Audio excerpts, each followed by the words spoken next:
When I went through a span of 5 or 6 years where I didn't miss a single day of training, 365 days a year, that made me different. I got 52 extra days each year than anybody else had. So everybody else is taking a step back on Sunday when they weren't swimming, and I was taking that one step forward. It is a process to go through when you want to be successful at something. If you look at the city wasn't built in a day, right? It takes time to truly reach your goals and reach your potential. And through that process, you will have ups and you will definitely have downs. But I think that's, for me, when I had my downs, that's where I was able to have the support that I had.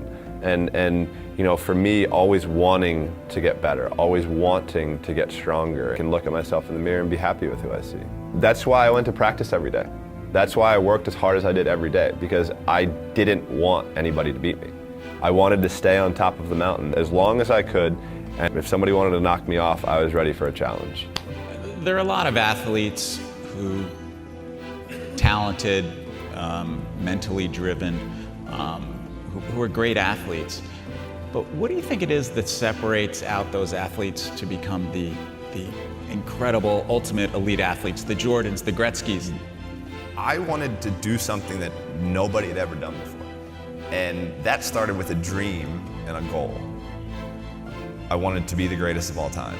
I went 5 straight years without missing a single day of workout, 365 days a year. Every single day I was in the water. And in the sport of swimming, when you miss one day, it takes you 2 days to get back.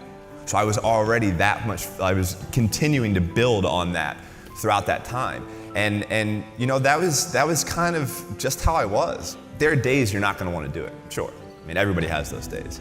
But it's what you do on those days that help you move forward. What were you doing differently that your rivals were not, do you feel?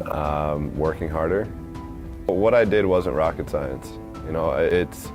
For me as a kid, I had dreams bigger than anybody else could ever dream. And I wanted to be the greatest. I wanted to be the best. I always wanted to be the first Michael Phelps because I wanted to do things differently than everybody else.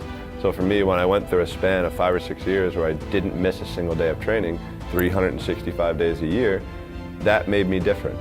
I got 52 extra days each year than anybody else had. So everybody else is taking a step back on Sunday, and I was taking that one step forward. So for me, that's really all it was. I was willing, I think, to make sacrifices. And I think, I love this, the greats do things when they don't always want to. And I think that's what separates good from great.